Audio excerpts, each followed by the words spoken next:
They'd literally just changed the name from Seymour, and Dave Balfe just said, you know, you've got to come and see this band, I want you to work for this band. We were already working for a couple of other food artists, Jesus Jones and Diesel Park West, and he just said, come and see them, see what you think. And I can't remember, it was a London venue, and it was unbelievable. I mean, I knew that night that that we were working with something special. I actually wasn't sure that Damon would stay alive long enough to make an album because you know, some of the death-defying stuff he used to do on stage, hanging off the lighting rigs and climbing onto stacks of speakers. But no, I mean, I think we both knew it was kind of.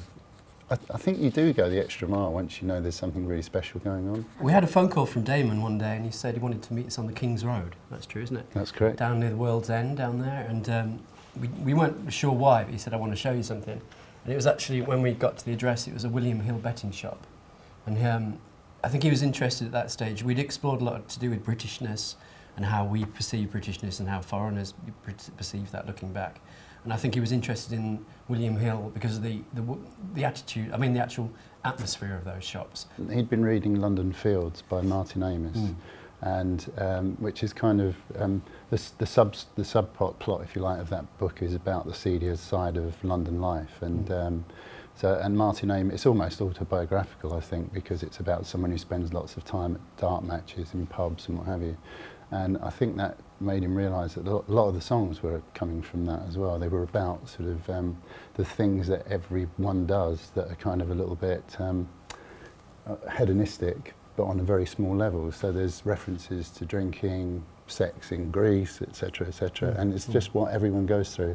But it was that seedier side. It was a bit more kind of working class, I suppose. This is a result of a weekend where Chris and I and a photographer friend of ours went out, and three individually went to sort of create a photo document of London, and we were deliberately going for the kind of seedier side of London. We took these to, I believe it was Maison Rouge, where the band were recording in Fulham, I think. Yeah, it was. In Chelsea, and yeah, we had a good chat about it, and they kind of liked what was there, and you can see there's still post-it notes from 20 years ago where people just sort of chose their favourites.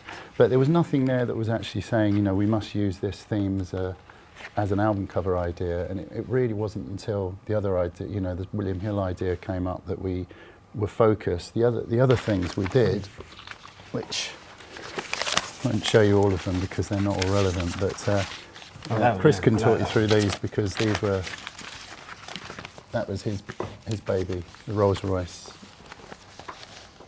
This is Damon in his tennis whites, I think, that one. The funny thing is, I think what we were doing was sort of depicting the class divide in London, but we were going the other way. We were going more to the sort of upper middle class end, the people that, you know, like the posh tennis player is actually more the story that Damon didn't want. In a way, it probably focused him away from it and more towards the, you know, the down at heel kind of.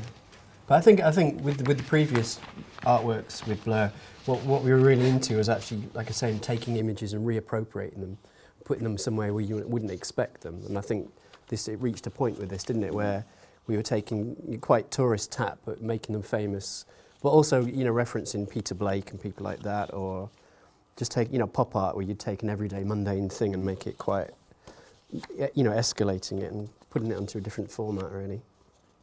I've always said that I think the best record covers are the ones that actually feel like they come from the band, not from a design agency or a record company, marketing department, and that's the way it was with Blur. They were very close to this whole process, and I'm sure that's always the case in all of Damon's projects ever since.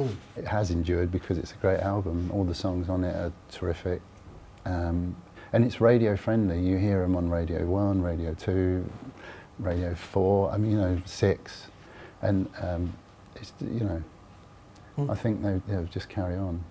In a way, they were very clever as a band because they became a successful pop group without ever losing an ounce of credibility. And that's almost impossible to do that, and how they've done it is beyond me.